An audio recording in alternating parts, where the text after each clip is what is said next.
ಮಿಥುನ ಲಗ್ನ ಮಿಥುನ ರಾಶಿಯ ಮಹನೀಯರೆಲ್ಲರಿಗೂ ನಮಸ್ಕಾರ. ಐ ಹೋಪ್ ನೀವೆಲ್ಲ ಚೆನ್ನಾಗಿದ್ದೀರಾ. ನಮ್ಮ ಹಿಂದಿನ ವಿಡಿಯೋಗಳನ್ನೆಲ್ಲ ತುಂಬ ಚೆನ್ನಾಗಿ ರಿಸೀವ್ ಮಾಡ್ಕೊಂಡಿದ್ದೀರಾ. Thank you very much. ಈಗ ಮೇ ತಿಂಗಳಲ್ಲಿ ಈ ಒಂದು ತಿಂಗಳುಗಳ ಕಾಲ ನಿಮ್ಮ ರಾಶಿಗೆ ನಿಮ್ಮ ಲಗ್ನಕ್ಕೆ ಹೇಗಿದೆ ಅಂತ ನೋಡೋಣ.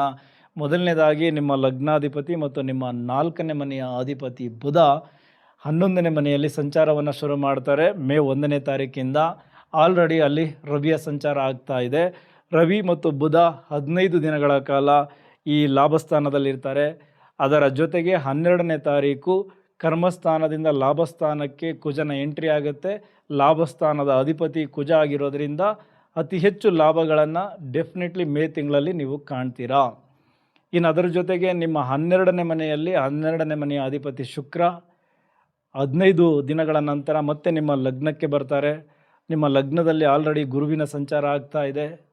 ಇನ್ನು ನಿಮ್ಮ 3ನೇ ಮನೆಯಲ್ಲಿ ಕೇತುವಿನ ಸಂಚಾರ, 9ನೇ ಮನೆಯಲ್ಲಿ ರಾಹುವಿನ ಸಂಚಾರ, ಕರ್ಮಸ್ಥಾನದಲ್ಲಿ ಶನಿಯ ಸಂಚಾರ. ಎಸ್, ಮೊದಲನೇದಾಗಿ 11ನೇ ಮನೆ 3 ಗ್ರಹಗಳ ಕೂಟ. ಸೊ ಅದ್ಭುತವಾದ ಸಮಯ. ನಿಮ್ಮ ಎಲ್ಲ ಆಲೋಚನೆಗಳಿಗೂ ಲಾಭ ಸಿಗುವಂತಹ ಸಮಯ. ಸೊ ನೀವೇನು ನಿರ್ಧಾರ ತಗೊಳ್ತೀರಾ ಆ ನಿರ್ಧಾರಗಳಿಂದ ಲಾಭ ಸಿಗತ್ತೆ. ಸಮಾಜದಲ್ಲಿ ಗಣ್ಯ ವ್ಯಕ್ತಿಗಳು ಪರಿಚಯ ಆಗ್ತಾರೆ. ಪ್ರತಿ ಪರಿಚಯವು ನಿಮಗೆ ಹೆಚ್ಚು ಲಾಭಗಳನ್ನು ತಂದು ಕೊಡುತ್ತೆ. ಸೊ ಹಾಗಾಗಿ ಒಂದೇ ಕಡೆ ಕೂರಬೇಡಿ, ಓಡಾಡ್ತಾ ಇರಿ. ಓಡಾಡುವ ಸಂದರ್ಭಗಳಲ್ಲಿ ಹಲವಾರು ಜನ ಪರಿಚಯ ಆಗ್ತಾರೆ. ನಿಮ್ಮ ನೆಟ್ವರ್ಕನ್ನು ಇಂಪ್ರೂವ್ ಮಾಡ್ಕೊಳ್ಳಿ. ಈಗ ನೆಟ್ವರ್ಕ್ ಇಂಪ್ರೂವ್ ಆದರೆ ಮುಂದಿನ ದಿನಗಳಲ್ಲಿ ಅದು ಲಾಭಗಳನ್ನು ತಂದು ಕೊಡುತ್ತೆ. ಅದನ್ನು ಹೇಳಕ್ಕೆ ಬಂದಿರೋದೇ ಈ ಬುಧ ಮತ್ತು ಕುಜ ಜೊತೆಗೆ ರವಿ 11ನೇ ಮನೆಯಲ್ಲಿ ಸಂಚಾರ ಮಾಡ್ತಾ ಇರೋದ್ರಿಂದ. ಓಕೆ, ಸೊ ಈಗ ಕುಜ ಬಂದು ಭೂಮಿಕಾರಕ, ನಿಮ್ಮ 4ನೇ ಮನೆ ಅಧಿಪತಿ ಬುಧ. ಸೊ ಭೂಮಿಗೆ ಸಂಬಂಧಪಟ್ಟಂತಹ ವಿಚಾರಗಳಲ್ಲಿ ಹೆಚ್ಚು ಲಾಭಗಳನ್ನು ಗಳಿಸ್ತೀರಾ, ಸ್ಪೆಷಲಿ ರಿಯಲ್ ಎಸ್ಟೇಟ್. ಇಲ್ಲಿ ಯಾರ್ಯಾರು ಆಲ್ರೆಡಿ ಇನ್ವೆಸ್ಟ್ಮೆಂಟ್ ಮಾಡಿದ್ದೀರಾ, ಈಗ ನಿಮ್ಮ ಪ್ರಾಪರ್ಟಿಗಳು ಒಳ್ಳೆಯ ಬೆಲೆಗೆ ಸೇಲ್ ಆಗ್ತದೆ. ನಿಮ್ಮ ಪ್ರಾಜೆಕ್ಟ್ಸ್ಗಳು ಒಳ್ಳೆಯ ಲಾಭಗಳನ್ನು ತಂದು ಕೊಡುತ್ತೆ. ಅದೇ ರೀತಿ ಆಟೋಮೊಬೈಲ್ ಇಂಡಸ್ಟ್ರಿ ಇರ್ಬೋದು, ಎಲೆಕ್ಟ್ರಾನಿಕ್ ಐಟಮ್ಸ್ ಇಂಡಸ್ಟ್ರಿ ಇರ್ಬೋದು, ಇಲ್ಲೂ ಕೂಡ ಹೆಚ್ಚಿನ ಲಾಭಗಳನ್ನು ಗಳಿಸ್ತೀರಾ. ರವಿ 3ನೇ ಮನೆ ಅಧಿಪತಿ. ಸೊ ಹಾಗಾಗಿ ಸ್ವಲ್ಪ ಶ್ರಮ, ಸ್ವಲ್ಪ ಅಲೆದಾಟ ಇದನ್ನೆಲ್ಲ ಕೊಟ್ಬಿಟ್ರೆ ಡೆಫಿನೆಟ್ಲಿ ನಿಮಗೆ ಲಾಭಗಳು ಹುಡ್ಕೊಂಡು ಬರ್ತದೆ ನಿಮ್ಮ ಕ್ಷೇತ್ರದಲ್ಲಿ. ಬುಧ, ಸೊ ಮೀಡಿಯಾ, ಯಾರ್ಯಾರು ಮೀಡಿಯಾ ಕ್ಷೇತ್ರದಲ್ಲಿ ಇನ್ವಾಲ್ವ್ ಆಗಿದ್ದೀರಾ, ಬರವಣಿಗೆಯಲ್ಲಿ ಇನ್ವಾಲ್ವ್ ಆಗಿದ್ದೀರಾ, ಆನ್ಲೈನ್ ಬಿಸ್ನೆಸ್ ಮಾಡ್ತಾ ಇದ್ದೀರಾ, ನಿಮ್ಮೆಲ್ಲರಿಗೂ ಲಾಭ ಆಗುವಂತಹ ಸಮಯ. ಈ ಒಂದು ಗ್ರಹಗಳ ಪ್ಲೇಸ್ಮೆಂಟಿಂದ ಚೆನ್ನಾಗಿ ಬಳಸ್ಕೊಳ್ಳಿ. ಆಮೇಲೆ 3ನೇ ಮನೆ ಕೈ ಚಳಕವನ್ನು ತೋರಿಸುತ್ತೆ. ಎಕ್ಸಾಂಪಲ್, ಎಡಿಟಿಂಗ್ ಜಾಬ್ ಇರ್ಬೋದು ಅಥವಾ ಕ್ಯಾಮ್ರಾ ವರ್ಕ್ ಇರ್ಬೋದು, ಈ ಸೀರೆ ನೇಯೋದು, ಅಂದರೆ ಈ ಕೈಯನ್ನು ತುಂಬ ಚೆನ್ನಾಗಿ ಬಳಸ್ಕೊಂಡು ವೃತ್ತಿ ಮಾಡೋದಿರ್ಬೋದು, ಬಿಸ್ನೆಸ್ ಮಾಡೋದಿರ್ಬೋದು, ಅದನ್ನು ನೀವೇ ಕ್ಯಾಲ್ಕುಲೇಟ್ ಮಾಡ್ಕೊಳ್ಳಿ ನಿಮ್ಮ ವಿಚಾರಗಳಿಗೆ ತಕ್ಕಂತೆ. ಇಂಥದ್ದೆಲ್ಲದಕ್ಕೂ 11ನೇ ಮನೆ ಸಪೋರ್ಟ್ ಮಾಡುತ್ತೆ. ಅಲ್ಲಿ ಲಾಭಗಳು ಹೆಚ್ಚು ಕ್ರಿಯೇಟ್ ಆಗುತ್ತೆ. ಅದನ್ನೆಲ್ಲ ತುಂಬ ಚೆನ್ನಾಗಿ ಬಳಸ್ಕೊಳ್ಬೇಕು. ಆಮೇಲೆ 3ನೇ ಮನೆ ನಿರ್ಧಾರಗಳನ್ನು ತೆಗೆದುಕೊಳ್ಳೋದಕ್ಕೆ 3ನೇ ಮನೆಯನ್ನೇ ನೋಡೋದು. ಸೊ 3ನೇ ಮನೆಯ ಅಧಿಪತಿ 11ನೇ ಮನೆಯಲ್ಲಿದ್ದಾರೆ. ಅದು ಉಚ್ಚಸ್ಥಾನ, ಅಲ್ಲಿ ಕುಜ ಜೊತೆಗೆ ಬುಧ. ಸೊ ಇದರಿಂದ ನಿಮ್ಮ ನಿರ್ಧಾರಗಳು ಈಗ ನಿಮಗೆ ಲಾಭವನ್ನು ತಂದು ಕೊಡುತ್ತೆ. ಸೊ ಸರಿಯಾದ ಯೋಚನೆಯಲ್ಲಿದ್ದೀರಾ. ಬಿಸ್ನೆಸ್ ಮಾಡಬೇಕು ಅಂತ ಆಲ್ರೆಡಿ ಪ್ಲ್ಯಾನ್ ಮಾಡ್ಕೊಂಡಿದ್ದರೆ ಮೇ ತಿಂಗಳಲ್ಲಿ ಆರಂಭಿಸಿ. ಅಥವಾ ಹೊಸದಾಗಿ ಫ್ರಾಂಚೈಸಿ ಮಾಡಬೇಕು ಅಂತ ಅಂದುಕೊಂಡಿದ್ದರೆ ಮೇ ಮೊದಲ ವಾರದಿಂದನೇ ಶುರು ಮಾಡಿ. ಅದು ಮುಂದಿನ ದಿನಗಳಲ್ಲಿ ಹೆಚ್ಚು ಲಾಭಗಳನ್ನು ತಂದುಕೊಡುತ್ತೆ. ಆ ಇನ್ವೆಸ್ಟ್ಮೆಂಟ್ ಅಲ್ಲಿಂದ ಶುರುವಾಗಬೇಕು, ಅದ್ರ ಕಡೆ ಹೆಚ್ಚಿನ ಗಮನ ಕೊಡಿ. ಬಟ್ ಇದೇ ಬುಧ ಆ್ಯಂಡ್ ಇದೇ ರವಿ ನಿಮ್ಮ ವ್ಯಯಸ್ಥಾನಕ್ಕೆ ಬರ್ತಾರೆ. ಸೊ ಹಾಗಾಗಿ ಇಲ್ಲಿ 15 ದಿನ ಏನು ಲಾಭ ಗಳಿಸ್ತೀರಾ ಆ ಲಾಭದ ಹಣವನ್ನು ಒಂದು ಒಳ್ಳೆಯ ವ್ಯಯವಾಗಿ ಕನ್ವರ್ಟ್ ಮಾಡಿ. ಅಂದರೆ ಏನಾದರೂ ಭೂಮಿ ಪರ್ಚೇಸ್ ಮಾಡೋದು, ಅಥವಾ ಮನೆ ಪರ್ಚೇಸ್ ಮಾಡೋದು, ವೆಹಿಕಲ್ ಪರ್ಚೇಸ್ ಮಾಡೋದು, ಅಥವಾ ಮಕ್ಕಳ ವಿಚಾರಕ್ಕೆ ಹೂಡಿಕೆ ಮಾಡೋದು, ಈ ಥರದ್ದು ಒಳ್ಳೆಯ ವ್ಯಯವಾಗಿ ಕನ್ವರ್ಟ್ ಮಾಡಿಬಿಟ್ರೆ ಬೇಡವಾದ ಖರ್ಚುಗಳು ಕಡಿಮೆ ಆಗುತ್ತೆ. ಯಾಕೆಂದರೆ 12ನೇ ಮನೆಗೆ ಬಂದಾಗ ಸ್ವಲ್ಪ ವ್ಯಯಗಳಾಗಲೇಬೇಕು. ಅದು ಆರೋಗ್ಯಕ್ಕೆ ಸಂಬಂಧಪಟ್ಟು, ಸಂಬಂಧಗಳಲ್ಲಿ ಏನೋ ಏರುಪೇರಾಗಿ, ಕೋರ್ಟ್ ಕೇಸ್ಗಳಲ್ಲಿ ಏರುಪೇರಾಗಿ, ಈ ಥರದ್ದು ವ್ಯಯಗಳು ಜಾಸ್ತಿ ಇರೋದರಿಂದ ಅಲ್ಲಿ ವ್ಯಯಗಳಾಗಬಾರದು. ಅಂದರೆ ಗುಡ್ ಇನ್ವೆಸ್ಟ್ಮೆಂಟ್ ಅನ್ನೋದು ತೋರಿಸ್ಬಿಡಿ. ಸೊ ಅದೇ ವ್ಯಯವಾಗಿ ನಿಮ್ಮನ್ನು ಕಾಪಾಡುತ್ತೆ. ಸೊ ಇದಿಷ್ಟು ನೆನಪಿರಲಿ. 12ನೇ ಮನೆಗೆ ಬುಧ ಮತ್ತು ರವಿ 15ನೇ ತಾರೀಕು ನಂತರ ಸಂಚಾರವನ್ನು ಮಾಡ್ತಾರೆ. ಅಲ್ಲಿ ಶುಕ್ರ 15 ದಿನ ನಿಮ್ಮ 12ನೇ ಮನೆಯಲ್ಲೇ ಇರ್ತಾರೆ, ವ್ಯಯಾಧಿಪತಿ ಜೊತೆಗೆ 5ನೇ ಮನೆಯ ಅಧಿಪತಿ. ಹಾಗಾಗಿ ಹೂಡಿಕೆಯ ವಿಚಾರದಲ್ಲೂ ಕೂಡ ಸ್ವಲ್ಪ ಎಚ್ಚರಿಕೆಗಳು ಇರಲಿ. ಈ ಷೇರು ಮಾರುಕಟ್ಟೆಯ ವಿಚಾರವನ್ನು ನಾವು 5ನೇ ಮನೆಯಲ್ಲಿ ನೋಡ್ತೀವಲ್ವಾ, ನಿಮ್ಮ 5ನೇ ಮನೆಗೆ ಇಲ್ಲಿ ಲಾಭಸ್ಥಾನದಿಂದ ಬುಧ ಮತ್ತು ರವಿ ಜೊತೆಗೆ ಕುಜನ ದೃಷ್ಟಿಯು ಬೀಳುತ್ತೆ. ಆ ಟೈಮಲ್ಲಿ ನಿಮಗೆ ಒಂದಷ್ಟು ಲಾಭಗಳು ಕ್ರಿಯೇಟ್ ಆಗುತ್ತೆ ಷೇರು ಮಾರುಕಟ್ಟೆಯಲ್ಲಿ. 12ನೇ ಮನೆಯಲ್ಲಿ ಶುಕ್ರ ಇದ್ದರು. ಬಟ್ ಮೊದಲ 15 ದಿನ ತುಂಬ ರಿಸ್ಕ್ ತೆಗೆದುಕೊಳ್ಳದೆ 15 ದಿನಗಳಾದ ಮೇಲೆ ಶುಕ್ರ ಲಗ್ನಕ್ಕೆ ಬಂದಾಗ, ಅಂದರೆ ಮಿಥುನ ರಾಶಿಗೆ ಬರ್ತಾರೆ, ಅಲ್ಲಿ ಗುರುವಿನ ಜೊತೆ ಯುತಿಯಾಗುತ್ತೆ. ಸೊ ಹಾಗಾಗಿ ಆ ಸಮಯದಲ್ಲಿ ಸ್ವಲ್ಪ ಶೇರಲ್ಲಿ ಇನ್ವೆಸ್ಟ್ಮೆಂಟ್ ಮಾಡಿದ್ರೆ ನಿಮಗೆ ಲಾಭಗಳು ಚೆನ್ನಾಗಿ ಸಿಗುತ್ತೆ. ಇದಕ್ಕೆ ನಿಮ್ಮ ಇಂಡಿವಿಜುವಲ್ ಜಾತಕನೂ ಸಪೋರ್ಟ್ ಮಾಡಬೇಕು, ದಶಾಭುಕ್ತಿಗಳು ಚೆನ್ನಾಗಿರಬೇಕು, ಗ್ರಹಗಳ ಬಲ ಕೂಡ ಚೆನ್ನಾಗಿರಬೇಕು ಶೇರಲ್ಲಿ ಹಣ ತಿನ್ನಬೇಕು ಅಂದರೆ.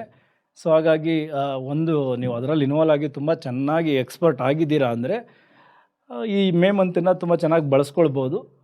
ಚೆನ್ನಾಗಿ ಬಳಸ್ಕೊಳ್ಳಿ ಹೂಡಿಕೆಯ ವಿಚಾರದಲ್ಲಿ.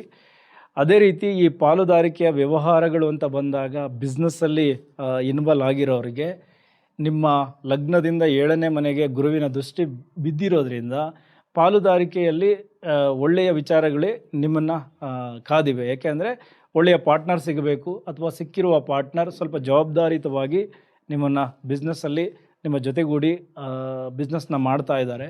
ಸೊ ಹಾಗಾಗಿ ಪಾರ್ಟ್ನರ್ಶಿಪ್ ವಿಚಾರದಲ್ಲಿ ಯಾವುದೇ ತೊಂದರೆಗಳಿಲ್ಲ. ಸೊ ಇದೆಲ್ಲ ಹಣಕಾಸು ಮತ್ತು ಲಾಭದ ವಿಚಾರಗಳಿಗೆ ಸಂಬಂಧಪಟ್ಟಂತೆ 11, 5ನೇ ಮನೆ ಜೊತೆಗೆ ನಿಮ್ಮ ಲಗ್ನದ ವಿಚಾರದ ಮುಖಾಂತರ ಇದಿಷ್ಟು ವಿಚಾರಗಳು ಸಿಗ್ತಾ ಇದೆ. ಕಂಪ್ನಿ ಓನರ್ಸ್, ನೀವಿವಾಗ ನಿಮ್ಮ ಕಂಪ್ನಿಯನ್ನು ಎಕ್ಸ್ಪೆಂಡ್ ಮಾಡಲಿಕ್ಕೆ, ಹೊಸ ವಿಚಾರಗಳನ್ನು ಅಳವಡಿಸ್ಕೊಳ್ಳಿಕ್ಕೆ, ಬ್ರ್ಯಾಂಡಿಂಗ್ ಮಾಡಿಕೊಳ್ಳಿಕ್ಕೆ ಎಲ್ಲವೂ ಚೆನ್ನಾಗಿರುವ ಸಮಯ. ಲಾಭ ಗಳಿಸ್ತೀರ, ಅದ್ರ ಕಡೆ ಹೆಚ್ಚಿನ ಗಮನ ಕೊಟ್ಕೊಳ್ಳಿ. ಓಕೆ, ಈಗ ಆರೋಗ್ಯದ ವಿಚಾರಕ್ಕೆ ಬರೋಣ. ನಿಮಗೆ 12ನೇ ಮನೆಗೆ ರವಿ ಮತ್ತು ಬುಧ ಬಂದಾಗ, ಮೊದಲನೇದಾಗಿ 12ನೇ ಮನೆ ಅಂದರೆ 15ನೇ ತಾರೀಕು ನಂತರ ರವಿ ಬಂದಾಗ ದೃಷ್ಟಿಯ ವಿಚಾರದಲ್ಲಿ ಸ್ವಲ್ಪ ಎಚ್ಚರಿಕೆಗಳನ್ನು ತೆಗೆದುಕೊಳ್ಳಿ. ಹಿರಿಯ ನಾಗರಿಕರು ಈಗ ಆಲ್ರೆಡಿ ನಿಮ್ಮ ದೃಷ್ಟಿಗೆ ಸಂಬಂಧಪಟ್ಟಂತಹ ವಿಚಾರಗಳಲ್ಲಿ ತೊಂದರೆಗಳನ್ನು ಅನುಭವಿಸ್ತಾ ಇದ್ದರೆ, ಆಪ್ರೇಷನ್ಗೆ ಮುಂದಾಗಬೇಕು ಅಂತ ಅಂದುಕೊಂಡಿದ್ದರೆ ಡೆಫಿನೆಟ್ಲಿ ಮುಂದಾಗಿ. ಯಾಕೆಂದರೆ ಕುಜ ಕೂಡ ಸಪೋರ್ಟ್ ಮಾಡ್ತಾರೆ ಲಾಭಸ್ಥಾನದಲ್ಲಿರೋದ್ರಿಂದ. ಅಂಥ ದೊಡ್ಡ ಮಟ್ಟದ ದೇಹಕ್ಕೆ ತೊಂದರೆ ಆಗದ ರೀತಿ ನಿಮಗೆ ಆಪ್ರೇಷನ್ಸ್ ಕಾರ್ಯಗಳಾಗುತ್ತೆ. ಸೊ ಅದಕ್ಕೆ ಸ್ವಲ್ಪ ಖರ್ಚುಗಳಾಗಬೇಕು. ಅದೇ ರೀತಿ ನರಗಳಿಗೆ ಸಂಬಂಧಪಟ್ಟಂತೆ ಬುಧ ನರಮಂಡಲದ ನಾಯಕ ಆಗಿರೋದ್ರಿಂದ ಸ್ವಲ್ಪ ಈ ನರಗಳ ಸಮಸ್ಯೆಗಳು ಜಾಸ್ತಿ ಆಗ್ಬೋದು. ಅದಕ್ಕೂ ನಿಮಗೆ ಹೆಚ್ಚು ಖರ್ಚಾಗ್ಬೋದು ಆಸ್ಪತ್ರೆಗೆ ಸಂಬಂಧಪಟ್ಟಂತೆ. ಇನ್ನು ಅದೇ ರೀತಿ 3ನೇ ಮನೆ ನಮ್ಮ ಕತ್ತು, ಶೋಲ್ಡರ್ ಜೊತೆಗೆ ಗಂಟಲು, ಈ ಥರದ ವಿಚಾರಗಳನ್ನು ತಿಳಿಸೋದ್ರಿಂದ ಗಂಟಲಿನ ಸಮಸ್ಯೆಗಳು ಜಾಸ್ತಿ ಆಗಬಹುದು, ಕುತ್ತಿಗೆ ನೋವು ಜಾಸ್ತಿ ಆಗಬಹುದು, ಶೋಲ್ಡರ್ ಪೇಯ್ನ್ಗಳು ಜಾಸ್ತಿ ಆಗಬಹುದು. ಈ ಥರದ ಸಮಸ್ಯೆಗಳು ಕೂಡ ನಿಮ್ಮನ್ನು ಕಾಡ್ತದೆ. ಸ್ವಲ್ಪ ಬಾಡಿ ಹೀಟ್ ಜಾಸ್ತಿ ಆಗುತ್ತೆ ರವಿ 12ನೇ ಮನೆಯಲ್ಲಿದ್ದಾರೆ ಅಂದರೆ. ಸೊ ಚೆನ್ನಾಗಿ ನೀರು ಕುಡೀರಿ. ಇನ್ನು ಅದರ ಜೊತೆಗೆ ಲಗ್ನದಲ್ಲೇ ಗುರು ಮತ್ತು ಶುಕ್ರನ ಒಂದು ಸಂಚಾರ ಆಗ್ತಾ ಇರೋದ್ರಿಂದ ಈ ಅತಿಯಾದ ಸಿಹಿ ತಿನ್ನೋದಕ್ಕೆ ಆಸೆ ಆಗುತ್ತೆ. ಎಷ್ಟು ತಿಂದರೂ ತೃಪ್ತಿ ಆಗಲ್ಲ ಗುರು ಲಗ್ನದಲ್ಲಿದ್ದಾಗ. ಹಾಗಾಗಿ ದೇಹದ ಬೊಜ್ಜು ಜಾಸ್ತಿಯಾಗಿ ಜೀರ್ಣಕ್ರಿಯೆಗೆ ಸಂಬಂಧಪಟ್ಟಂತಹ ಸಮಸ್ಯೆಗಳು, ಗ್ಯಾಸ್ಟ್ರಿಕ್ ಸಮಸ್ಯೆಗಳು, ಲಿವರ್ ಸಂಬಂಧಿತ ಸಮಸ್ಯೆಗಳು, ಫ್ಯಾಟಿ ಲಿವರ್, ಈ ಥರದ್ದೆಲ್ಲವೂ ನಿಮಗೆ ಎದುರಾಗುತ್ತೆ. ಅದಕ್ಕೆ ಖರ್ಚುಗಳು ಜಾಸ್ತಿ ಆಗಬಹುದು. ಅಥವಾ ಎಕ್ಸ್ಟ್ರಾ ಕೇರ್ ಮಾಡೋದಾದರೆ ಈಗಲಿಂದನೇ ಕೇರ್ ಮಾಡಿಬಿಡಿ ಅದರ ಬಗ್ಗೆ. ಅಥವಾ ಆಸ್ಪತ್ರೆಗೆ ಹೋಗಿ ತೋರಿಸ್ಕೊಳ್ಳಿ, ಬ್ಲಡ್ ಚೆಕಪ್ ಮಾಡಿಸ್ಕೊಂಡು ರಿಪೋರ್ಟ್ ತೆಗೆದುಕೊಳ್ಳಿ. ಇದನ್ನೆಲ್ಲ ಮಾಡ್ಕೊಳ್ಳೋದ್ರಿಂದ ಸ್ವಲ್ಪ ಆಗುವಂತಹ ಖರ್ಚುಗಳನ್ನು ಕಡಿಮೆ ಮಾಡ್ಬೋದು, ದೇಹ ಬಾಧೆಯೂ ಕಡಿಮೆ ಮಾಡ್ಕೊಳ್ಬೋದು. ಎಸ್, ಈಗ ಗಂಡ ಹೆಂಡತಿಯ ವಿಚಾರ ನೋಡಿ. ಲಗ್ನದಲ್ಲಿರುವ ಗುರು ನಿಮ್ಮ 7ನೇ ಮನೆಗೆ ದೃಷ್ಟಿಯನ್ನು ಕೊಡ್ತಾರೆ. 7ನೇ ಮನೆ ಅಧಿಪತಿ ಗುರುವೇ ಆಗಿದ್ದಾರೆ. ಸ್ವಲ್ಪ ಮೇಲ್ನೋಟಕ್ಕೆ ಎಲ್ಲವೂ ಚೆನ್ನಾಗೇ ಕಂಡರೂ ಒಳಗಡೆ ಏನೋ ಒಂದಷ್ಟು ವೇದನೆ ನಿಮ್ಮಿಬ್ಬರ ನಡುವೆ ಇದೆ. ಏನಕ್ಕೆ ಆ ರೀತಿ ಮಾಡ್ಕೊಳ್ತಾ ಇದ್ದೀರಾ, ಅದು ಗುರುವಿನ ಎಫೆಕ್ಟ್ ಆಗಿರುತ್ತೆ. ಸ್ವಲ್ಪ ಚಿಂತೆಗಳು ಜಾಸ್ತಿ, ಜವಾಬ್ದಾರಿಗಳು ಜಾಸ್ತಿ. ನೀವು ಒಳೊಳಗೆ ಅದನ್ನು ಅನುಭವಿಸ್ತಾ ಇದ್ದೀರಾ, ಗಂಡ ಹೆಂಡತಿ ಇಬ್ಬರೂ. ಸೊ ಹೊರ ಜಗತ್ತಿಗೆ ಮಾತ್ರ ಎಲ್ಲವೂ ಚೆನ್ನಾಗಿ ಕಾಣಿಸ್ತಾ ಇದೆ, ನೀವು ಕೂಡ ಚೆನ್ನಾಗಿ ಕಾಣಿಸ್ಕೊಳ್ತಾ ಇದ್ದೀರಾ. ಬಟ್ ವೇದನೆಗಳಿವೆ. ಆದರೂ ನೀವಿಬ್ಬರು ಪರಸ್ಪರ ದೂರ ಆಗ್ತಾ ಇಲ್ಲ, ಗಲಾಟೆಗಳನ್ನು ಮಾಡ್ಕೊಳ್ತಾ ಇಲ್ಲ. ಸ್ವಲ್ಪ ಟೆನ್ಷನ್ಸ್ ಇದೆ, ಒತ್ತಡಗಳಿವೆ. ನಿಭಾಯಿಸ್ಕೊಂಡು ಹೋಗಿ. ಗುರು ಬಿಡುಗಡೆ ಆಗುತ್ತೆ. ಯಾವಾಗ 2ನೇ ಮನೆ ಧನಸ್ಥಾನಕ್ಕೆ ಬರ್ತಾರೆ, ಡೆಫಿನೆಟ್ಲಿ ಒಂದಷ್ಟು ಒಳ್ಳೆಯ ವಿಚಾರಗಳು ನಿಮಗೆ ಕಾದಿರುತ್ತೆ. ಅದೇ ರೀತಿ ಮದುವೆಗೆ ಏನಾದರೂ ಟ್ರೈ ಮಾಡ್ತಾ ಇದ್ದರೆ ಈಗ ಮದುವೆಯ ಮಾತುಕತೆಗೆ ತುಂಬ ಚೆನ್ನಾಗಿರುತ್ತೆ. ಯಾಕೆಂದರೆ 15ನೇ ತಾರೀಕು ಆದಮೇಲೆ ಶುಕ್ರ ಯಾವಾಗ ಲಗ್ನಕ್ಕೆ ಬಂದು ನಿಮ್ಮ 7ನೇ ಮನೆಗೂ ಕೂಡ ಅವರು ದೃಷ್ಟಿಯನ್ನು ಕೊಡ್ತಾರೆ. ಸೊ ಹಾಗಾಗಿ ತುಂಬ ಚೆನ್ನಾಗಿರುತ್ತೆ, ಒಳ್ಳೊಳ್ಳೆಯ ಪ್ರೊಫೈಲ್ಸ್ಗಳು ಹುಡ್ಕೊಂಡು ಬರುತ್ತೆ. 15 ತಾರೀಕು ಆದ ನಂತರ ಗಂಡ ಹೆಂಡತಿಯ ನಡುವೆನೂ ಕೂಡ ಸ್ವಲ್ಪ ಪ್ರೀತಿ, ಪ್ರೇಮ, ಪ್ರಣಯದ ಸುಖಗಳು ಜಾಸ್ತಿ ಆಗುತ್ತೆ. ಶುಕ್ರ ಬಂದ ಮೇಲೆ ಈ ಪಾಯಿಂಟ್ಸ್ ಹೇಳಿರಲಿಲ್ಲ, ಅದಕ್ಕೆ ಆ್ಯಡ್ ಮಾಡಿದೆ. ಸೊ ಮದುವೆಗೆ ಪ್ರಯತ್ನ ಪಡೋರು ಮಾತುಕತೆಯಲ್ಲಿ ಮುಂದುವರಿತೀರಾ, ಮುಂದಿನ ದಿನಗಳಲ್ಲಿ ಮದುವೆಗಳಾಗುತ್ತೆ. ಇನ್ನು ಪ್ರೀತಿ ಪ್ರೇಮದ ವಿಚಾರ, ನಿಮ್ಮ 5 ಮತ್ತು 12ನೇ ಮನೆಯ ಅಧಿಪತಿ ಶುಕ್ರನೇ. ಶುಕ್ರ 12ನೇ ಮನೆಯಲ್ಲಿದ್ದಾರೆ. ಸೊ 11ನೇ ಮನೆಯಿಂದ ನಿಮ್ಮ 5ನೇ ಮನೆಗೆ ಬುಧ ಮತ್ತು ರವಿ ಜೊತೆಗೆ ಕುಜನ ದೃಷ್ಟಿಯು ಕೂಡ ಬೀಳುತ್ತೆ. ಸೊ ಈಗ ತೇಜಸ್ಸು ಹೆಚ್ಚಾಗುವಂತಹ ಸಮಯ, ಮುಖದಲ್ಲಿ ಕಳೆ ಜಾಸ್ತಿ ಆಗ್ತಾ ಇದೆ ಲಗ್ನಕ್ಕೆ ಶುಕ್ರ ಬಂದಾಗ. ಸೊ ಮೊದಲ 15 ದಿನ ಏನಾದರೂ ಗಲಾಟೆಗಳಾಗಿದ್ದರೆ ದೊಡ್ಡ ಮಟ್ಟದ ಗಲಾಟೆ ಮಾಡಿಕೊಂಡು ದೂರ ಆಗಬೇಡಿ. ಯಾಕೆಂದರೆ ಶುಕ್ರ ಲಗ್ನಕ್ಕೆ ಬಂದಾಗ ಮತ್ತಷ್ಟು ಪ್ರೀತಿ, ಪ್ರೇಮ, ರೊಮ್ಯಾನ್ಸ್ ಎಲ್ಲವೂ ಜಾಸ್ತಿ ಆಗುತ್ತೆ. ಸೊ ಪರಸ್ಪರ ಹೊಂದಾಣಿಕೆಯಿಂದ ಇರ್ತೀರ ಪ್ರೇಮಿಗಳು. ಅದೇ ರೀತಿ ಹೊಸದಾಗಿ ಪ್ರೇಮ ನಿವೇದನೆ ಮಾಡಿಕೊಳ್ಳೋದಕ್ಕೂ ಇದು ರೈಟ್ ಸಮಯ. ನಿಮ್ಮನ್ನು ಒಪ್ಕೊಳ್ತಾರೆ, ಅಥವಾ ನೀವು ಆಯ್ಕೆ ಮಾಡಿಕೊಳ್ಳುವಂತಹ ಹುಡುಗಿ ಕೂಡ ತುಂಬ ಚೆನ್ನಾಗಿರುತ್ತೆ, ಹುಡುಗನು ಕೂಡ ತುಂಬ ಚೆನ್ನಾಗಿರ್ತಾರೆ. ಸೊ ಪ್ರೀತಿ ಪ್ರೇಮದ ವಿಚಾರದಲ್ಲಿ ಎಲ್ಲವೂ ಚೆನ್ನಾಗಿರುತ್ತೆ. ಬಟ್ ಒಂದು ಎಚ್ಚರಿಕೆ, 12ನೇ ಮನೆಯಲ್ಲಿ ಶುಕ್ರನ ಸಂಚಾರ ಆಗಬೇಕಾದರೆ ಸಣ್ಣ ಸಣ್ಣ ವಿಚಾರಗಳಿಗೂ ಗಲಾಟೆ ಮಾಡಿಕೊಂಡು ದೂರ ಆಗಬಹುದು. ಅದನ್ನು ಆಗಲಿಕ್ಕೆ ಬಿಡಕ್ಕೆ ಹೋಗಬೇಡಿ. ಇನ್ನು ಪ್ರೇಮಿಗಳು ದಂಪತಿಗಳಾಗಬೇಕಾ, ಡೆಫಿನೆಟ್ಲಿ ಮೇ ತಿಂಗಳಲ್ಲಿ ಟ್ರೈ ಮಾಡಬಹುದು. ನಿಮ್ಮ ಪ್ರೀತಿಯನ್ನು ದೊಡ್ಡವರು ಒಪ್ಕೊಳ್ತಾರೆ. ಏಕೆಂದರೆ ಲಾಭಸ್ಥಾನದಿಂದ ನಿಮ್ಮ 5ನೇ ಮನೆಗೆ ಗ್ರಹಗಳ ದೃಷ್ಟಿ ಇದೆ. ಸೊ ಹಾಗಾಗಿ ಒಪ್ಕೊಳ್ತಾರೆ, ದಂಪತಿಗಳಾಗ್ತಾರೆ ನಿಮ್ಮ ಆಯ್ಕೆಗಳು ಚೆನ್ನಾಗಿದ್ದರೆ. ಓಕೆ, ಅಲ್ಲೂ ಕೂಡ ಟ್ರೈ ಮಾಡಬಹುದು. ಇನ್ನು ನಮ್ಮ ಉದ್ಯೋಗ ಕ್ಷೇತ್ರದ ಬಗ್ಗೆ ಗಮನ ಕೊಡೋಣ. ನೋಡಿ, ಶನಿ ಮಹಾತ್ಮರು ಕರ್ಮಸ್ಥಾನದಲ್ಲಿ ಸಂಚಾರವನ್ನು ಮಾಡ್ತಾ ಇದ್ದಾರೆ. ಸ್ಪೆಷಲಿ ಸರ್ಕಾರಿ ಅಧಿಕಾರಿಗಳಿಗೆ ಹೆಚ್ಚಿನ ಜವಾಬ್ದಾರಿಗಳು, ಮೇಲಧಿಕಾರಿಗಳು ಎಲ್ಲ ಕೆಲಸಗಳನ್ನು ನಿಮಗೆ ಕೊಡ್ತಾ ಇದ್ದಾರೆ. ನೀವು ಕೂಡ ಜವಾಬ್ದಾರಿಗಳನ್ನು ತಗೊಳ್ತಾ ಇದ್ದೀರಾ. ಒತ್ತಡಗಳು ತುಂಬ ಹೆಚ್ಚಾದರೂ ಪರವಾಗಿಲ್ಲ, ನಾನು ಕೆಲಸ ಮಾಡಿ ನಿಭಾಯಿಸಬೇಕು ಅನ್ನೋದು ನಿಮ್ಮ ಒಂದು ಮನಸ್ಥಿತಿಯಾಗಿದೆ. ಸೊ ಹಾಗಾಗಿ ಎಲ್ಲ ಜವಾಬ್ದಾರಿಗಳನ್ನು ತೆಗೆದುಕೊಳ್ಳೋದಕ್ಕೆ ಮುಂದಾಗಿದ್ದೀರಾ. ಇದರಿಂದ ಸ್ವಲ್ಪ ಒತ್ತಡಗಳು ಜಾಸ್ತಿಯಾಗಿ ಟೆನ್ಷನ್ಸ್ಗಳು ಕ್ರಿಯೇಟ್ ಆಗ್ತಾ ಇದೆ. ಅದೇ ಗುರು ಲಗ್ನದಲ್ಲಿ ಕುಂತು ನಿಮ್ಮನ್ನು ಮಾಡಿಸ್ತಾ ಇರೋದು. ಯಾಕೆಂದರೆ ಗುರು ಲಗ್ನದಲ್ಲಿದ್ದಾಗ ಸ್ವಲ್ಪ ಸಮಾಜಕ್ಕೆ ಹೆದರುತ್ತೀರಾ, ಧರ್ಮ ಮಾರ್ಗದಲ್ಲಿ ಇರಬೇಕು, ಎಲ್ಲವನ್ನು ಸ್ವೀಕರಿಸಬೇಕು, ಈ ಥರದ್ದೆಲ್ಲ ಯೋಚನೆ ಮಾಡ್ತಾ ಇರ್ತೀರ. ಶಿಸ್ತನ್ನು ಕಾಪಾಡ್ಕೋಬೇಕು, ಈ ಥರದ್ದೆಲ್ಲ ಯೋಚನೆ ಮಾಡ್ತಾ ಇರೋದ್ರಿಂದ ಯಾರು ಏನೇ ಹೇಳಿದ್ರು ತಲೆ ಕೆಡಿಸ್ಕೊಳ್ಳದೆ ಕೆಲಸದಲ್ಲಿ ಗಮನ ಕೊಡ್ತಾ ಇದ್ದೀರಾ. ಇದು ನಿಮಗೆ ಒಳ್ಳೆಯದೇ. ಯಾಕೆಂದರೆ 11ನೇ ಮನೆಯಲ್ಲಿ ಗ್ರಹಗಳ ಸಂಚಾರ ತುಂಬ ಚೆನ್ನಾಗಿರೋದ್ರಿಂದ ಒಳ್ಳೆಯ ಪ್ಲೇಸ್ಗೆ ವರ್ಗಾವಣೆ, ನೀವು ಅಂದುಕೊಂಡಂತಹ ಜಾಗಕ್ಕೆ ಬಡ್ತಿ, ಇದೆಲ್ಲವೂ ಸಿಗ್ತಾ ಇದೆ ಸರ್ಕಾರಿ ಅಧಿಕಾರಿಗಳಿಗೆ. ಅದಾದ ಮೇಲೆ 12ನೇ ಮನೆಗೆ ಏನು ಗ್ರಹಗಳ ಮೂಮೆಂಟ್ ಆಗುತ್ತೆ, ರವಿ ಮತ್ತು ಬುಧ, ಆಗ ಸ್ವಲ್ಪ ಈಗೋ ಕ್ಲಾಶಸ್ ಆಗಬಹುದು. ನೀವೇ ಸ್ವಲ್ಪ ಒರಟಾಗಿ ನಡೆದುಕೊಳ್ಳಬಹುದು, ಕೋಪ ಜಾಸ್ತಿ ಮಾಡ್ಕೊಳ್ಬಹುದು, ಅಥವಾ ಅಹಂ ಎಲ್ಲ ನನಗೆ ಗೊತ್ತಿದೆ ಅನ್ನೋ ಒಂದು ರೀತಿ ನೀವು ಮಾತನಾಡ್ಬೋದು, ಆ್ಯಟಿಟ್ಯೂಡ್ ತೋರಿಸ್ಬೋದು.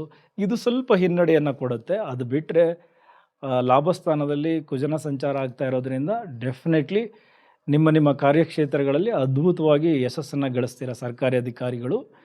ಅದೇ ರೀತಿ ಪ್ರೈವೇಟ್ ಎಂಪ್ಲಾಯೀಸ್, ನೀವು ಕೂಡ ಅಷ್ಟೇ ಓವರ್ ಟೈಮ್ ಕೆಲಸ ಮಾಡ್ತಾ ಇದ್ದೀರಾ, ಜವಾಬ್ದಾರಿಗಳನ್ನು ಜಾಸ್ತಿ ತೆಗೆದುಕೊಂಡಿದ್ದೀರಾ.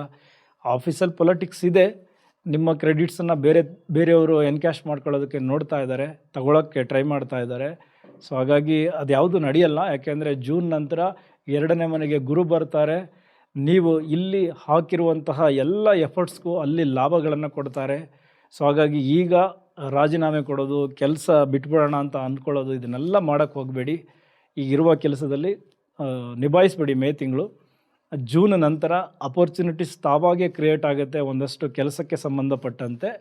ಈಗೇನು ಇಲ್ಲಿ ಶಿಸ್ತನ್ನು ಶನಿ ಮಹಾತ್ಮರು ಕಲಿಸಿದ್ದಾರೆ, ಜವಾಬ್ದಾರಿಗಳನ್ನು ಗುರು ಕಲಿಸಿದ್ದಾರೆ, ಇದನ್ನೆಲ್ಲವನ್ನು ನೀವು ಒಟ್ಟಾಗಿ ಬಳಸ್ಕೊಂಡು ಜೂನ್ ನಂತರ ಬರುವಂತಹ ದಿನಗಳಲ್ಲಿ ಒಳ್ಳೊಳ್ಳೆ ಜಾಬ್ ಸಿಗುತ್ತೆ. ನಿಮ್ಮ ಸ್ಕೇಲ್ ಕೂಡ ಇಂಪ್ರೂವ್ ಆಗುತ್ತೆ. ಅದು ಗಾರ್ಮೆಂಟ್ಸಲ್ಲಿ ಕೆಲಸ ಮಾಡೋರು ಇರಲಿ, ಜೊತೆಗೆ IT ಕಂಪ್ನಿಗಳಲ್ಲಿ ಕೆಲಸ ಮಾಡೋರು ಇರಲಿ, ಎಲ್ಲರಿಗೂ ಹಾಗೆ. ಇನ್ನು ವಿದೇಶಗಳಲ್ಲಿ ಕೆಲಸ ಮಾಡೋರಿಗೂ ಕೂಡ ತುಂಬ ಚೆನ್ನಾಗಿದೆ. ಅದು MNC ಕಂಪ್ನಿಗಳಲ್ಲಿ ಯಾರ್ಯಾರು ಕೆಲಸ ಮಾಡ್ತಾ ಇದ್ದೀರಾ, ಸೊ ಡೆಫಿನೆಟ್ಲಿ ರಾಹು ನಿಮಗೆ ತುಂಬ ಚೆನ್ನಾಗಿ ಹೆಲ್ಪ್ ಮಾಡ್ತಾ ಇದ್ದಾರೆ ನಿಮ್ಮ ಕೆಲಸಕ್ಕೆ ಸಂಬಂಧಪಟ್ಟಂತೆ. ಇನ್ನು ಅದೇ ರೀತಿ ವಿದೇಶದಲ್ಲಿ ಕೆಲಸಗಳನ್ನು ಹುಡುಕ್ತಾ ಇದ್ದರೆ ಡೆಫಿನೆಟ್ಲಿ ಕೆಲಸಗಳು ಸಿಗುತ್ತೆ, ನೀವು ಟ್ರೈ ಮಾಡಬಹುದು. ಇನ್ನು ಅದೇ ರೀತಿ ಈ ಕೋರ್ಟ್ ಕೇಸು ಈ ಥರದ ವಿಚಾರಗಳ ಕಡೆ ಗಮನ ಕೊಡೋದಾದರೆ, ನಿಮ್ಮ 6ನೇ ಮನೆಯ ಅಧಿಪತಿ ಕುಜ ಲಾಭಸ್ಥಾನಕ್ಕೆ ಬಂದಿದ್ದಾರೆ. ಸೊ ಹಾಗಾಗಿ ಕೋರ್ಟ್ ಕೇಸ್ಗಳಲ್ಲಿ ನೀವು ಜಯವನ್ನು ಸಾಧಿಸುತ್ತೀರಾ. ಸೊ ಈ ಹಿಂದೆಯಿಂದ ತುಂಬ ಕಾಯ್ತಾ ಇದ್ರಿ ಕೇಸ್ ನಮ್ಮ ಪರವಾಗಿ ಆಗಬೇಕು ಅಂತ. ಬಟ್ ಒಂದಷ್ಟು ಗುಡ್ ನ್ಯೂಸ್ ಡೆಫಿನೆಟ್ಲಿ ಮೇ ತಿಂಗಳಲ್ಲಿ ಸಿಗುತ್ತೆ. ಯಾಕೆ ಅಂದರೆ 11ನೇ ಮನೆಯಲ್ಲಿ 45 ದಿನಗಳ ಕಾಲ ಕುಜನ ಸಂಚಾರ ಆಗುತ್ತೆ. ಸೊ ಎನಿಮಿಸ್ಗಳನ್ನು ಗೆಲ್ತೀರಾ. ಇದರ ಜೊತೆಗೆ ಕಾಂಪಿಟೇಟಿವ್ ಎಕ್ಸಾಮ್ ಬರೆಯೋರ್ಗೂ ಕೂಡ ಇದು ಲಾಭದ ತಿಂಗಳು. ಏನಕ್ಕೆ ಅಂದರೆ ನಿಮ್ಮ 6 ಮತ್ತು 11ನೇ ಮನೆಯ ಅಧಿಪತಿ ಈಗ ಲಾಭಸ್ಥಾನದಲ್ಲಿ ಸಂಚಾರವನ್ನು ಮಾಡ್ತಾ ಇದ್ದಾರೆ. ಸೊ ನಿಮ್ಮ ಕಾಂಪಿಟೇಟರ್ಸನ್ನು ಇದು ಗೆಲ್ಲುವಂತಹ ಸಮಯ. ನೀವು ಕೂಡ ಒಳ್ಳೆಯ ಅಂಕಗಳನ್ನು ತೆಗೆದುಕೊಳ್ತೀರಾ. ಗೌರ್ಮೆಂಟ್ ಕೆಲಸಕ್ಕೆ ಏನಾದರೂ ಪೋಸ್ಟಿಂಗ್ ಟ್ರೈ ಮಾಡ್ತಾ ಇದ್ದರೆ ಗುಡ್ ನ್ಯೂಸ್ ಸಿಗುತ್ತೆ. ಸೊ ಎಲ್ಲ ಮೊದಲ 15 ದಿನ ಡೆಫಿನೆಟ್ಲಿ ಈ ವಿಚಾರಗಳಲ್ಲಿ ಗುಡ್ ನ್ಯೂಸ್ ಪಡೆದುಕೊಳ್ತೀರಾ. ಎಲ್ಲರಿಗೂ ಒಳ್ಳೆಯದಾಗಲಿ. ಸೊ ಅದೇ ರೀತಿ ನಮ್ಮ ಸ್ಟೂಡೆಂಟ್ಸ್ ಬಗ್ಗೆ ಹೇಳೋದಾದರೆ ನೋಡಿ, ನಿಮಗೆ 5ನೇ ಮನೆ ಬಂದ್ಬಿಟ್ಟು ಎಗೇನ್ ಅದು ತುಲಾರಾಶಿ ಅಧಿಪತಿ 12ನೇ ಮನೆಯಲ್ಲಿದ್ದಾರೆ. ಸ್ವಲ್ಪ ಈ ಹೊರಗಡೆಯ ಓಡಾಟಗಳು ಜಾಸ್ತಿ ಆಗಿದೆ, ಫ್ರೆಂಡ್ಸ್ ಜೊತೆ ಸುತ್ತಾಟಗಳು ಜಾಸ್ತಿ ಆಗಿದೆ. ಇದನ್ನೆಲ್ಲ ಕಂಟ್ರೋಲ್ ಮಾಡ್ಕೊಳ್ಳಿ. 15ನೇ ತಾರೀಕು ಆದಮೇಲೆ ಶುಕ್ರ ಲಗ್ನಕ್ಕೆ ಬರ್ತಾರೆ. ಸೊ ಗುರುವಿನ ಜೊತೆ ಯುತಿ ಆಗ್ತಾರೆ. ಸ್ವಲ್ಪ ಕ್ರಿಯೇಟಿವ್ ಆಗ್ತೀರಾ ನಿಮ್ಮ ಸ್ಟಡೀಸಲ್ಲಿ. ಜೊತೆಗೆ ಕ್ರಿಯೇಟಿವ್ ಫೀಲ್ಡನ್ನು ಆಯ್ಕೆ ಮಾಡ್ಕೊಂಡಿರೋರಿಗೆ, ಅದರಲ್ಲಿ ಸ್ಟಡಿ ಮಾಡ್ತಾ ಇರೋರಿಗೆ ಡೆಫಿನೆಟ್ಲಿ ತುಂಬ ಚೆನ್ನಾಗಿರುತ್ತೆ ಮೇ ತಿಂಗಳು. ಸೊ ಹೈಯರ್ ಸ್ಟಡೀಸ್ ಮಾಡೋರಿಗೂ ಕೂಡ ತುಂಬ ಚೆನ್ನಾಗಿದೆ. ಆ ಹೊರಗಡೆಯ ವಿಚಾರಗಳಲ್ಲಿ ಏನೇನು ತೊಂದರೆಗಳಿತ್ತು ದೂರದ ಪ್ಲೇಸ್ಗಳಲ್ಲಿ, ಅದೆಲ್ಲವೂ ಹಂತ ಹಂತವಾಗಿ ಬಗೆಹರಿಯುತ್ತೆ. ಸೊ ಹಾಗಾಗಿ ಸ್ಟೂಡೆಂಟ್ಸ್ ತುಂಬ ಚೆನ್ನಾಗಿ ಈ ಒಂದು ತಿಂಗಳನ್ನು ಕಳಿತೀರಾ. ಅದೇ ರೀತಿ ನಮ್ಮ ಶಿಕ್ಷಕ ವೃತ್ತಿಯಲ್ಲಿರೋರು ನೋಡಿ, ಶಿಕ್ಷಕರಿಗೆ ಲಗ್ನದಲ್ಲಿ ಗುರು ಇದ್ದಾಗ ನಿಮಗೆ ವರ್ಚಸ್ಸು ಜಾಸ್ತಿ ಆಗುತ್ತೆ. ನಿಮ್ಮ ಬೋಧನೆ ವಿದ್ಯಾರ್ಥಿಗಳಿಗೆ ಇಷ್ಟ ಆಗುತ್ತೆ. ಮ್ಯಾನೇಜ್ಮೆಂಟ್ ನಿಮ್ಮನ್ನು ತುಂಬ ರೆಸ್ಪೆಕ್ಟಿವ್ ಆಗಿ ನಡೆಸ್ಕೊಳ್ಳುತ್ತೆ. ಆದರೆ ಹೆಚ್ಚಿನ ಜವಾಬ್ದಾರಿ ಕೊಟ್ಬಿಡ್ತಾರೆ. ಅದೇ ಪ್ರಾಬ್ಲಮ್, ಅದೇ ಟೆನ್ಷನ್. ಸೊ ಇದನ್ನು ನೀವು ನಿಭಾಯಿಸಿಬಿಟ್ರೆ ಮುಂದಿನ ದಿನಗಳು ಗುರು ಕೊಡಬೇಕಾದ ಲಾಭಗಳನ್ನು ಡೆಫಿನೆಟ್ಲಿ ಕೊಟ್ಟು ಹೋಗ್ತಾರೆ. ಸೊ ಹಾಗಾಗಿ ಈಗ ಸಿಕ್ಕಂತಹ ಜವಾಬ್ದಾರಿಗಳನ್ನು ಪರವಾಗಿಲ್ಲ, ಹೊರೆ ಜಾಸ್ತಿ ಆದರೂ ನಿಭಾಯಿಸೋದಕ್ಕೆ ಟ್ರೈ ಮಾಡಿ. ಇನ್ನು ಅದೇ ರೀತಿ ನಮ್ಮ ಕೃಷಿಕರಿಗೆ ಈಗ 4ನೇ ಮನೆ ಅಧಿಪತಿ ಲಾಭಸ್ಥಾನದಲ್ಲಿ ಸಂಚಾರ ಮಾಡಬೇಕಾದ್ರೆ ಭೂಮಿಯಿಂದ ಡೆಫಿನೆಟ್ಲಿ ಲಾಭ. ಜಮೀನನ್ನು ಮಾರಿ ಲಾಭ ಗಳಿಸ್ತೀರಾ, ಜಮೀನನ್ನು ತೆಗೆದುಕೊಳ್ತೀರಾ. ಜಮೀನಲ್ಲಿ ಬೆಳೆಯುವಂತಹ ಬೆಳೆಗಳಿಗೆ ಹೆಚ್ಚು ಲಾಭಗಳು ಸಿಗುತ್ತೆ. ಇದೆಲ್ಲ 11ನೇ ಮನೆಯಿಂದ ನಿಮಗೆ ಸಿಗ್ತಾ ಇರುವ ಲಾಭಗಳು. ಅದೇ ರೀತಿ ಸ್ವಲ್ಪ ಖರ್ಚುಗಳು ಕೂಡ ಎದುರಾಗುತ್ತೆ. ಯಾವಾಗ 12ನೇ ಮನೆಗೆ ರವಿ ಮತ್ತು ಬುಧನ ಸಂಚಾರ ಆಗುತ್ತೆ. ಅಂದರೆ ಸ್ವಲ್ಪ ದಲ್ಲಾಳಿಗಳಿಂದ ಮೋಸ ಆಗಬಹುದು, ವ್ಯಾಪಾರದಲ್ಲಿ ಸ್ವಲ್ಪ ಮೋಸಗಳಾಗಬಹುದು, ಅದಕ್ಕೆ ಸಂಬಂಧಪಟ್ಟಂಗೆ ಓಡಾಡೋದ್ರಲ್ಲಿ ಖರ್ಚುಗಳು ಜಾಸ್ತಿ ಆಗ್ಬೋದು. ಈ ಥರದ ಖರ್ಚುಗಳು ಎದುರಾಗುತ್ತೆ. ಸೊ ಓವರಾಲ್ ಕೃಷಿಕರಿಗೂ ಕೂಡ ತುಂಬ ಚೆನ್ನಾಗಿದೆ. ಸೊ ಹಾಗೆ ನೋಡಿದ್ರೆ ಶನಿ ಮಹಾತ್ಮರು 10ನೇ ಮನೆಯಲ್ಲಿ ಸಂಚಾರ ಮಾಡ್ತಾ ನಿಮಗೆ ಜವಾಬ್ದಾರಿಗಳನ್ನು ಕಲಿಸ್ಕೊಡ್ತಾ ಇದ್ದಾರೆ. ತಾಳ್ಮೆಯಿಂದ ಹೇಗೆ ವರ್ತಿಸಬೇಕು ಅನ್ನೋದನ್ನು ಕಲಿಸ್ಕೊಡ್ತಾ ಇದ್ದಾರೆ. ಸೊ ಹಾಗಾಗಿ ತಾಳ್ಮೆ, ಜವಾಬ್ದಾರಿ, ಶಿಸ್ತನ್ನು ಅಳವಡಿಸ್ಕೊಳ್ಳಿ. ಗುರು ನಿಮಗೆ ಶಿಸ್ತನ್ನು ಕಲಿಸ್ಕೊಡ್ತಾ ಇದ್ದಾರೆ. ಸೊ ನೀವು ಹೇಗೆ ಶಿಸ್ತಾಗಿರಬೇಕು, ಜೀವನವನ್ನು ಮಾಡಬೇಕು. ಸೊ ಇದೆಲ್ಲ ಒಂದು ಕಲಿಕೆಯ ದಿನಗಳು ತುಂಬ ದಿನದಿಂದ ನಡೀತಾ ಇದೆ. ಇದನ್ನು ಸರಿಯಾಗಿ ನೀವು ಅಳವಡಿಸ್ಕೊಂಡಿದ್ದರೆ ಗ್ರಹಗಳು ಕೊಟ್ಟಿರುವಂತಹ ಈ ಒಂದು ವಿಚಾರಗಳನ್ನು ಮುಂದಿನ ದಿನಗಳು ಡೆಫಿನೆಟ್ಲಿ ತುಂಬ ಚೆನ್ನಾಗಿರುತ್ತೆ. ಜೂನ್ ನಂತರ 27 ಆದಮೇಲೆ ಶನಿ ಮಹಾತ್ಮರು ಲಾಭಸ್ಥಾನಕ್ಕೆ ಬರ್ತಾರೆ, ಆಗ ಇನ್ನೂ ಚೆನ್ನಾಗಿರುತ್ತೆ. ಇನ್ನು 3ನೇ ಮನೆಯಲ್ಲಿ ಕೇತುವಿನ ಸಂಚಾರ, ಅದರ ಜೊತೆಗೆ 9ನೇ ಮನೆಯಲ್ಲಿ ರಾಹುವಿನ ಸಂಚಾರ, ಇದು ಕೂಡ ಬದಲಾಗುತ್ತೆ ಡಿಸೆಂಬರ್ ನಂತರ. ಸೊ ಹಾಗಾಗಿ ಎಲ್ಲ ವಿಚಾರಗಳಲ್ಲೂ ತುಂಬ ಚೆನ್ನಾಗಿರುತ್ತೆ. ಬಟ್ ಸಹೋದರ ಸಹೋದರಿಯರ ವಿಚಾರದಲ್ಲಿ ಸ್ವಲ್ಪ ಮನಸ್ತಾಪಗಳು ಎದುರಾಗಿದೆ. ನೆರೆಹೊರೆಯವರ ಜೊತೆಯಲ್ಲೂ ಕೂಡ ಮನಸ್ತಾಪಗಳಾಗಿದೆ. ಅಥವಾ ಯಾರ ಸಹವಾಸವೂ ಬೇಡ ಅಂತ ನೀವೇ ಸ್ವಲ್ಪ ಸೈಲೆಂಟಾಗಿ ದೂರ ಇದ್ದುಬಿಟ್ಟಿದ್ದೀರಾ ಕೇತುವಿನ ಸಂಚಾರದಿಂದ. ಈಗ ಪಿತೃಗಳನ್ನು ನೆನಪು ಮಾಡಿಕೊಳ್ಳುವಂತಹ ಸಮಯ. ಯಾಕೆಂದರೆ ಮಖ ನಕ್ಷತ್ರದಲ್ಲಿ ಕೇತುವಿನ ಸಂಚಾರ ಆಗ್ತಾ ಇದೆ. ಇದು 18 ವರ್ಷಗಳಿಗೊಮ್ಮೆ ಆಗುವಂಥದ್ದು. ನಿಮ್ಮ ಕನಸಿನಲ್ಲಿ ಪಿತೃಗಳೇನಾದರೂ ಬರ್ತಾ ಇದ್ದರೆ ಅವರ ಕಾರ್ಯಗಳಲ್ಲಿ ಮುಂದಾಗಿ, ಪಿತೃ ಕಾರ್ಯಗಳನ್ನು ಮಾಡೋದಕ್ಕೆ ಮುಂದಾಗಿ. ಮಹಾಲೆ ಅಮಾವಾಸ್ಯೆವರೆಗೂ ಕಾಯಕ್ಕೆ ಹೋಗಬೇಡಿ. ಸೊ ಎಲ್ಲರಿಗೂ ಒಳ್ಳೆಯದಾಗಲಿ.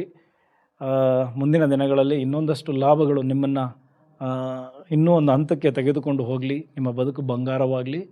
ಇಲ್ಲಿವರೆಗೂ ವಿಡಿಯೋ ನೋಡೋದಕ್ಕೆ ಧನ್ಯವಾದಗಳು. Thank you very much.